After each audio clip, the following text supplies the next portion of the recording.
হ্যাঁ, তাহলে তারা নির্বাচন না চেয়ে সবার আগে হচ্ছে আওয়ামী লীগকে ব্যান্ড এবং আওয়ামী লীগকে যে কোনোভাবে শাস্তির সম্মুখীন করার চাপ সরকারকে প্রয়োগ করত। আর সেখানে সাফল্য তারা অবশ্যই অর্জন করত। যেহেতু তারা সেটা করছে না বা করেনি, এর মানে তারা ক্ষমতা লোভী। গণ অভ্যুত্থান হয়েছিল 2024-এর জুলাই মাসে। সেই অভ্যুত্থানের পরে যে আওয়ামী লীগ সরকার যেভাবে পালিয়ে গেল এবং সে পালিয়ে যাওয়ার পরেও এখনো যে বিচার নিশ্চিত করা হচ্ছে না, এবং এখন আমরা যেটা দেখতে পাচ্ছি যে আমাদের চোখের সামনে দিয়ে সেভ এক্সিট নিয়ে হচ্ছে স্বৈরাচারী সরকারের দলের যে নেতারা চলে যাচ্ছেন, এবং এখানে সরকারের ব্যর্থতাটা আসলে স্পষ্ট দেখা যায়। কারণ আমরা তো এই অভ্যুত্থান ব্যর্থতার জন্য করিনি, এবং আমার এত ভাই এত বোনের রক্ত ঝরেছে কি জন্য ঝরেছে, তার বিচার কোথায়? এই বিচারের জন্য তো সরকারের আমাদের পক্ষে থাকার কথা।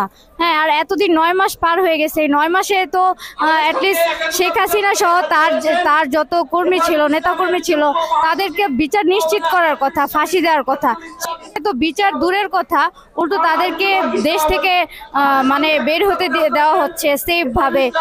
এটা আমাদের জন্য খুবই দুঃখজনক। আর এই দুঃখজনক থেকে আমরা এই দাবি নিয়ে এখানে অবস্থান করেছি ছাত্র জনতারা। কারণ আমরা চাই গণহত্যার আসামিরা কেউই যাতে কোনো দল গঠন হতে পারে না, তাদের দলকে নিষিদ্ধ ঘোষণা করা হোক। কর্মসূচিতে আমরা মোটামুটি সব দল বর্ণ সবারই, সাধারণ জনগণ থেকে শুরু করে প্রত্যেকটা দলেরই সক্ষমতা দেখছি।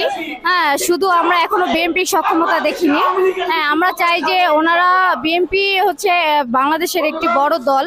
হ্যাঁ, এই দলকে সবার আগে হচ্ছে এই বিচারের জন্য আসা উচিত ছিল। এখন তারা আসলে, যারা এখানে আসছে তারা আসলে দেশের জনগণ। আর যারা দল হোক বা মানুষ হোক, যারা আসছে না তারা এই দেশের ভালো চায় কিনা এখানে সন্দেহ আসে। যেভাবে গণহত্যা করা হয়েছে, হ্যাঁ, সেখানে যেই হোক না কেন, সে নারী হবে এই জন্য যে সে বেঁচে যাবে। একজন না, আমার অনেক বোনেরাও মারা গেছে। তো একজন নারী হিসেবে যদি নারীর উপরে গুলি চালাতে পারে, সে কোনোদিন নারীর স্থানের, উচ্চ স্থানের মর্যাদা পায় কিনা সেখানে সন্দেহ। আমি চাই তাকে বাংলাদেশে এনে ফাঁসি দেওয়া হোক। আসলে যারা নির্বাচন করছে, হ্যাঁ, তারা আসলে বাংলাদেশের জনগণ কিনা বা তারা কখনো রাজপথে ছিল কিনা সেখানে আসলে অনেক সন্দেহ, এখন প্রশ্ন উঠে আসে।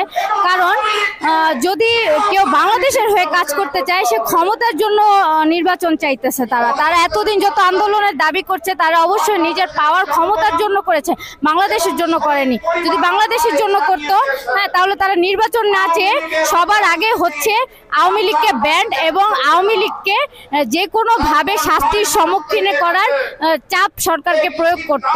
আর সেখানে সাফল্য তারা অবশ্যই অর্জন করত। যেহেতু তারা সেটা করছে না বা করেনি, এর মানে তারা ক্ষমতা লোভী।